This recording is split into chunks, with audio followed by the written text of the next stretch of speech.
आज आपको ले चलते हैं शर्मा जी के घर पर। शर्मा जी अपनी बेटी यानी कि नेहा से कोई काम नहीं कराते थे। हमारी बेटी बहुत राज करेगी, हमारी बेटी जो चाहती है उसे वो मिलेगा। वो अपनी बेटी से बिल्कुल भी काम नहीं कराते थे। उसे बैठ बिठाकर खूब डांटे और उसकी हर इच्छा पूरी करते। इसी वजह से नेहा को घर का कोई काम नहीं आता था। अब उसकी शादी हो गई थी। शादी के बाद हे भगवान, मुझे तो कुछ काम नहीं आता है और अब मैं इन लोगों के लिए खाना कहाँ से बनाऊं? अरे कुछ बनाया? आज तेरे हाथ का पहली बार खाऊंगी, मुझे तो बहुत भूख लगा है। उतने में नेहा बाहर से कुछ मंगा लेती है और अपने पति और उसकी माँ को खिला देती है।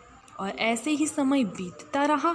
नेहा बार बार रोज़ कुछ ना कुछ ऑर्डर करती और घर में डिलीवर हो जाता और वो चुपके से वो खाना डाइनिंग टेबल पर सजा देती।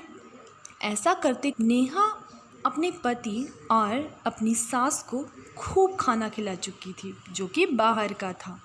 समय बीतता गया। ऐसा करते करते 1 महीने से ऊपर हो गया था और मेरे तो पेट में भी दर्द होने लगा है। पता नहीं ये खाना टेस्टी तो है, लेकिन बहुत ज़्यादा पेट दर्द हो रहा है। हे भगवान। वहीं दूसरी तरफ डिलीवर किया हुआ जो ऑर्डर हुआ करता था उसका बिल इकट्ठा हो गया था और पूरे 15,000 का बिल आया था, जो कि सिर्फ़ और सिर्फ 20-25 दिन का था। अब वो परेशान हो जाती है और वो सीधा अपनी माँ को फ़ोन करती है।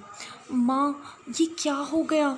मैंने जो खाना बाहर से मंगाया था उसकी वजह से नितेश का पेट भी दर्द हो गया और इतना सारा बिल बन गया।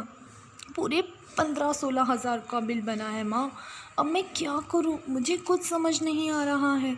ये सारी बातें जैसे ही नितेश सुनता है उसे सब समझ आ जाता है कि क्यों उसका पेट दर्द होता था। तो तुम बाहर से खाना मंगाती हो? क्या तुम्हें खाना बनाना नहीं आता है? तभी मैं कहूँ मेरा इतना पेट दर्द क्यों हो रहा है। देखो, अगर तुम्हें ये सब नहीं पता था कि कैसे खाना बनाया जाता है तो तुम हमें पहले ही बता देती, तो हम तुमसे खाना ऐसे बनाते ही नहीं और तुम्हें सब सिखा देते। फिर क्या था, नितेश अपनी माँ को सारी बात बताता है कि कैसे नेहा ने पूरे महीने उन्हें बाहर का खाना खिलाया और बाहर का बिल भी इतना बन गया। जब ये बात सास को पता लगती है, अरे बेटा देखो, हम इतने नैरो माइंड पीपल नहीं हैं। अगर तुम्हें खाना बनाना नहीं आता था तो बेटा मैं तुम्हें सिखाऊंगी, इसमें कौन सा बड़ी बात है। हमारी बेटी को भी तो कुछ नहीं आता था, उसने भी सब कुछ ससुराल जाके सीखा है। फिर क्या था, नेहा खुश हो जाती है और कुछ ही महीनों में वो सारा काम सीख जाती है।